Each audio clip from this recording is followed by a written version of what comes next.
Қайырлы күн оқушылар, қалайсыңдар? Бүгін сендермен біз жетістің белгілері туралы нағыз ұбт сұрақтарында көп келіп жатыр екен. Көп жауапты сұрақтарда біз осы жерде, осы видеода жетістің белгілерінің барлығын атап айтатын боламыз. Ең бірінші белгісі ол лимфа түйіні ұлғаяды. Екіншісі, бастапқы сатысында қалтырау байқалады, яғни дірілдейсіздер. Үшіншісі, бөртпе пайда болады. Денеңізде үлкен бөртпелер пайда болады.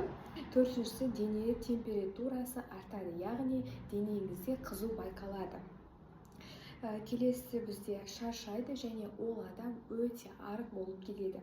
Және энергиясы аз болады, яғни шаршайды дегеніміз қан аздық және іш өту деген проблемаға жолығады. Буындары және басы өте қатты ауырады, өкпесі қабынады. Осындай белгілер байқалса, яғни осындай белгілерді болса, осы белгілерді белгілейсіздер, сол кезде жетістің белгілері деген сұраққа дұрыс жауап беретін боласыздар. Бізбен бірге болғандарыңызға көп рахмет. Жақсы, сау болыңыздар.